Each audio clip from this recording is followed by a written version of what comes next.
Hello, everyone, and welcome to our channel. I'm Mark. I'm Rob. And today we're going to talk about the Caitlin Clark and Vanloo pushing situation that took place in the game against the Mystics the other night.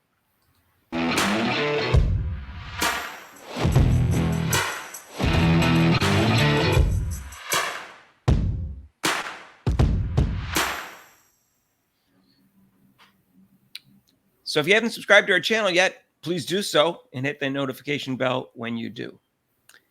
Rob, in the game the other day between the Mystics and the Fever, Julie Vanloo was in Caitlin Clark's face and she pushed her away pretty lightly and she flopped a little bit with her head. And then she got in her face again, basically standing right in her face, almost on top of her. And Clark pushed her back harder the next time. So I have a couple questions for you. Number one, would you have given Clark a technical for that second shove, for instance?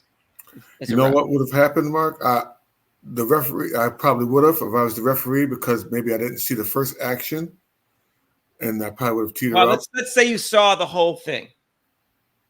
Well, first I would have not give. Maybe I wouldn't have given them either one of them a tee. I would have said, okay, ladies, come on, back up.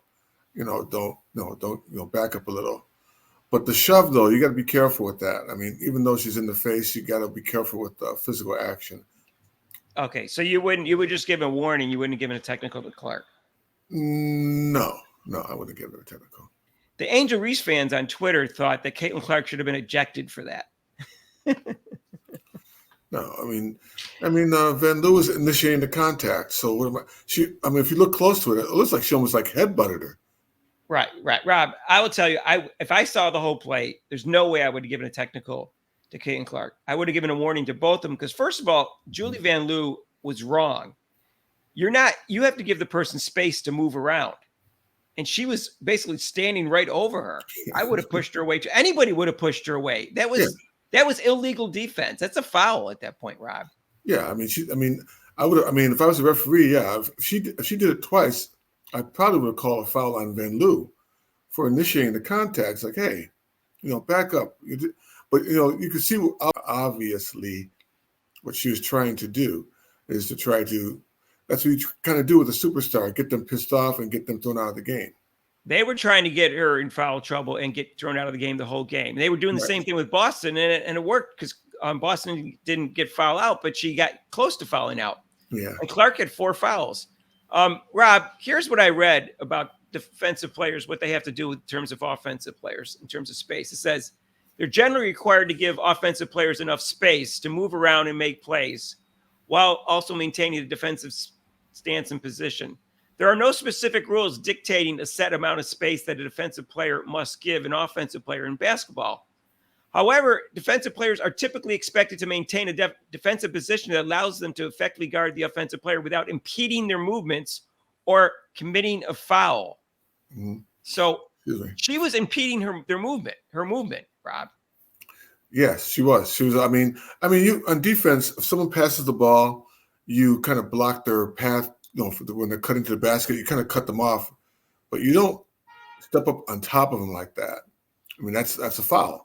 That's what I mean. The referee should have called it immediately, like blow the whistle, foul, right? Or like I said, and then knock it off. You walk, hey ladies, knock it off, or you're both going to be, or I'm going to tee both of you up. Right. And that to me, it was illegal defense. That's why I would never give her Clark a tech. And then she flopped. The second one was clearly a flop. Try to get the foul call. And that's just cheap basketball to do that, Rob. Yeah, it is. And let me ask you this, because Vanloo is a 31-year-old rookie from Australia who went to Iowa State, first year in the league here.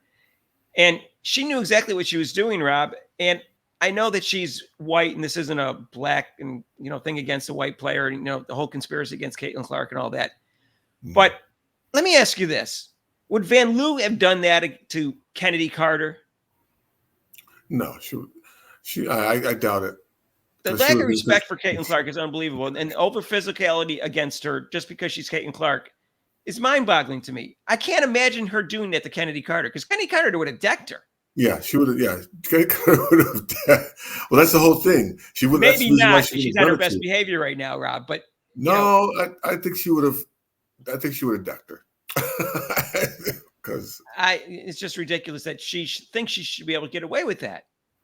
yeah, but And that's that's what people do in life. Unfortunately, Mark, they know who they can pick on or what they can do, who they can do it to.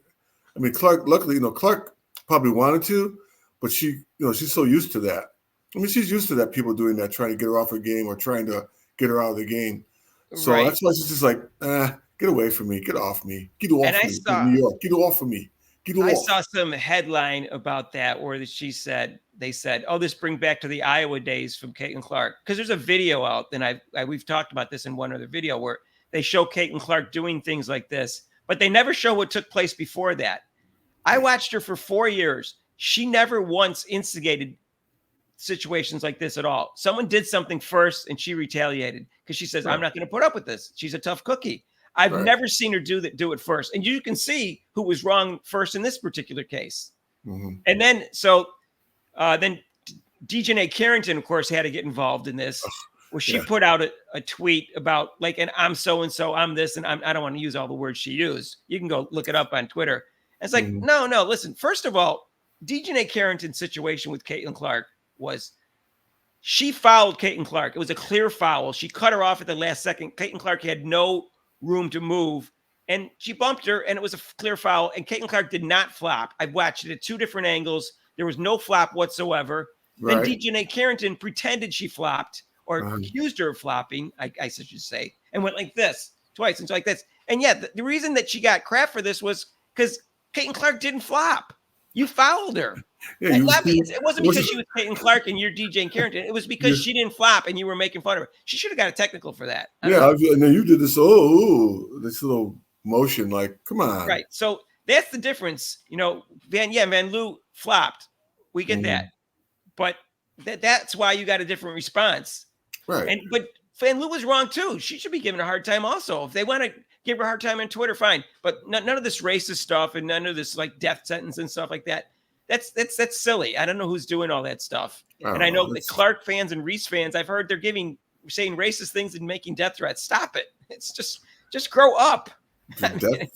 Really. Death threat. What do you? You're so. I've heard about that. That's why I stay off Twitter. YouTube's bad enough. I told you that. Yeah, these people that do that is like, you're so tough. I would say, like, here's my address. You know where I live. Please come. I have something. Keyboard warriors. Yeah, exactly. Well, it's almost like, in the bar when you get the guy who's drunk gets those beer muscles. When they start drinking. Don't do that to Rob. He'll lay you out.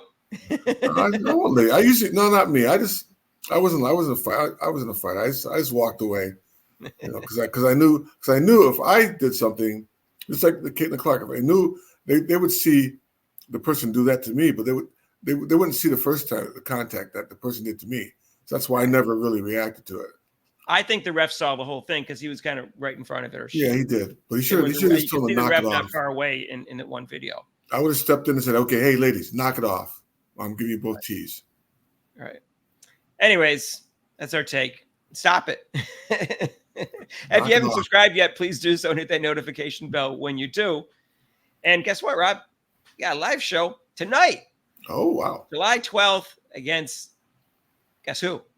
Diana Taurasi, but I don't think she's playing. Yeah. She missed the last 2 games with it. She has 2 injuries, Rob, a leg injury and a back injury. But it's 7:30 Eastern time against an Ion channel. I'll be doing that. And we're live every Monday Eastern time from 6 to 8. Mm-hmm. Join us for that, except for major holidays in the 2 weeks during the Olympics, because we're going to do the Olympics from 2 to 5 Eastern time from July 27th to August 10th, because that's when it's prime time in Paris, and we'll do the marquee events. Feel free to make intelligent, non-insulting comments. Let us know what you think about this incident. And if you like this video, hit the like button, and we'll see you in the next video. Peace out.